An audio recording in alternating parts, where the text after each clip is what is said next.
بسم اللہ الرحمن الرحیم۔ السلام علیکم پیارے بچوں، کیسے ہیں آپ؟ یقیناً ٹھیک ہوں گے، تندرست ہوں گے۔ پیارے بچوں، آپ جانتے ہیں ہم پڑھ رہے ہیں اردو اور جماعت ہے ہماری سون۔ اس میں ہم نے سبق نمبر 9 کا آغاز کرنا ہے۔ آپ کی درسی کتاب میں آپ کا نواں سبق ہے حوالدار لالک جان شہید۔ سب سے پہلے ہمیشہ کی طرح ہم یہ دیکھ لیں گے کہ ہم نے اپنے سبق نمبر 9 کو کتنے حصوں میں تقسیم کرنا ہے اور کس طرح سے پڑھنا ہے، کون سے دن ہم نے کون سی سرگرمیاں کرنی ہے اور کون سے حاصل تعلم پہ کام کرنا ہے۔ سبق نمبر 9.1 اور حاصلات تعلم ہوں گے آپ کے استجابیہ جملوں کی نشاندہی کر سکیں۔ اسی دن آپ سیکھیں گے اقراری، انکاری اور استفہامی جملوں میں فرق کر سکیں۔ سبق نمبر 9.2 اسم نکرہ اور اسم معرفہ کی پہچان کر سکیں۔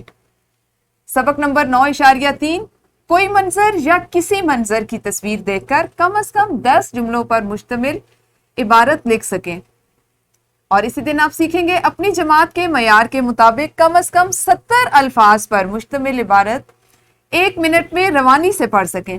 پڑھنے کی خاص طور پر اس دن جو ہم سرگرمی کریں گے کہ آپ کی پڑھنے کی صلاحیت میں اتنا اضافہ ہو کہ آپ 1 منٹ میں روانی سے درست تلفظ کے ساتھ سمجھتے ہوئے 70 الفاظ کو پڑھ سکیں۔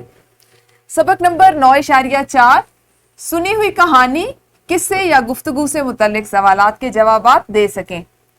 ہنگامی صورتحال جس میں حادثہ، سیلاب، زلزلہ وغیرہ میں اپنی حفاظت کے ساتھ دوسروں کی مدد کر سکیں۔ سبق نمبر 9.5 سنی ہوئی کہانی، قصے یا گفتگو سے متعلق سوالات کے جوابات دے سکیں اور اپنی پسند کے کسی موضوع پر اپنے خیالات اور مشاہدات کو درست لب و لہجے، موقع محل کے مطابق حرکات و سکنات، صحیح تلفظ اور اعتماد کے ساتھ پیش کر سکیں۔ یوں آنے والے 5 دنوں میں آپ اپنا سبق نمبر 9 مکمل کریں گے اور اس طرح سے آپ مختلف سرگرمیاں سیکھیں گے، لکھنے کی، پڑھنے کی، سننے اور بولنے کی جو مہارتیں ہیں ان پہ کام کریں گے۔ تو کل سے ہم اپنے سبق کا باقاعدہ آغاز کریں گے۔ اس وقت تک اپنا خیال رکھیے۔ اللہ حافظ، شکریہ۔